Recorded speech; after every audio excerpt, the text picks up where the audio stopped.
అదృష్టంగా భావించి ఉంచుకున్నదే కానీ హక్కు కోసం దాచుకున్నది కాదు.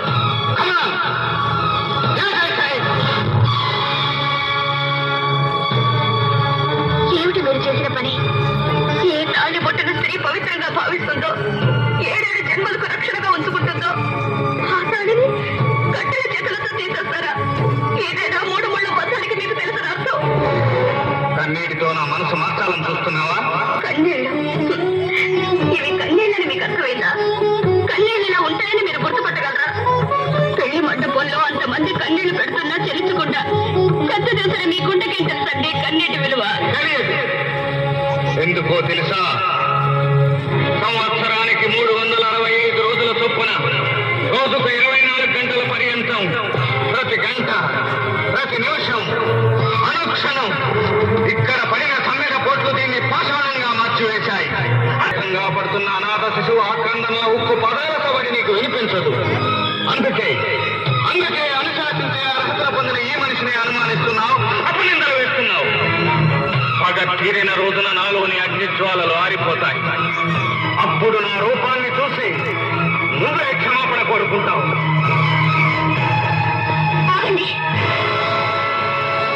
నా తండ్రి మీకు ద్రోహం చేసి ఉండొచ్చు, కానీ నేనేం ద్రోహం చేశానని నాకే శిక్ష వేశారు. ఏ నేరం చేశారని పెళ్ళైన రోజే నా భర్తకి నన్ను దూరం చేశారు. భర్తకు దూరం అయితేనే పుట్టింట్లో నీకు తల్లి ఉంది, తండ్రి ఉన్నాడు, ఒక అన్నయ్య కూడా ఉన్నాడు. భర్త వదిలేసిన నీ వాళ్ళ అనురాగాల మధ్య వాళ్ళ ఆప్యాయతల అంతరంగాల్లో నువ్వు బ్రతకొచ్చు. కానీ తల్లిని పోగొట్టుకుని తండ్రి ఉండి లేక అయిన వాళ్ళ చేత అన్నయ్య అని పిలిపించుకోలేక నలిగిపోతున్న నేను ఎవరి అనురాగాల మధ్య బ్రతకాలి? ఎవరితో ఆప్యాయత పంచుకోవాలి? నన్ను ప్రశ్నించే అర్హత నీకు లేదు. అన్నయ్య ప్రేమించిన నన్ను కాదన్నారు. కనీసం మీ రక్తం పంచుకు పుట్టిన మీ చెల్లెలి మీదైనా జాడి చూపించండి. నన్ను ఆత్మీయత అనుబంధాల మధ్యన బంధించాలని చూడకండి. మీలో ఆత్మీయత లేదనే సంగతి ఈ తాళి తెంచినప్పుడే అర్థమైంది. మీలో అనుబంధం చచ్చిపోయిందని తోడబుట్టిన దాని తాళిని ఎలుగాలి చేసినప్పుడే అర్థమైపోయింది. కళ్ళ ముందే కాలగర్భంలో కలిసిపోయిన నా కన్న తల్లిని చూసి పసితనంలో వెలవెల్లాడిపోయినప్పుడు కన్నీరు కావేరిలా పొంగిపోతే కరుడు కట్టిన పాషాణమే ఇక్కడ మిగిలింది. చలనం లేని పర్వతమే ఇక్కడ మిగిలిపోయింది.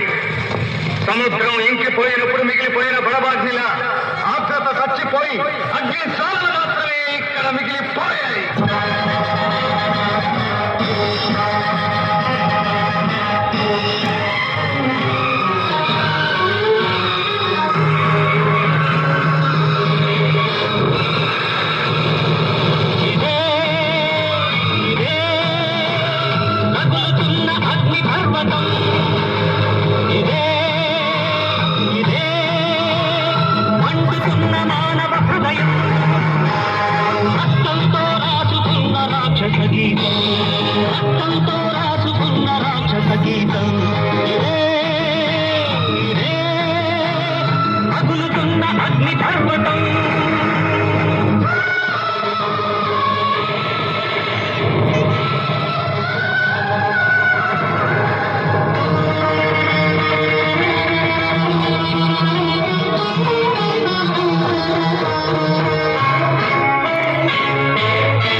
సర్వధర్మములను మరచి వంచనతో వాలివధనుగా విల్చిన స్వార్థమరుడు ఈ రాముడు కాదా?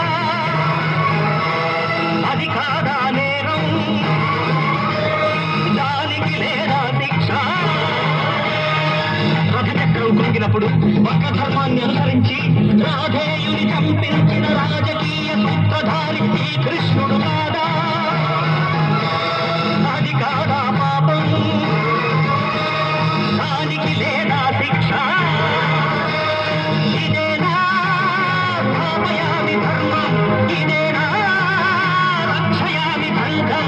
ఆ దేవుడి పాపాలే లోకానికి పుణ్యమా? ఆ దేవుడు చేసిన బొమ్మను నే చేస్తే నేరమా?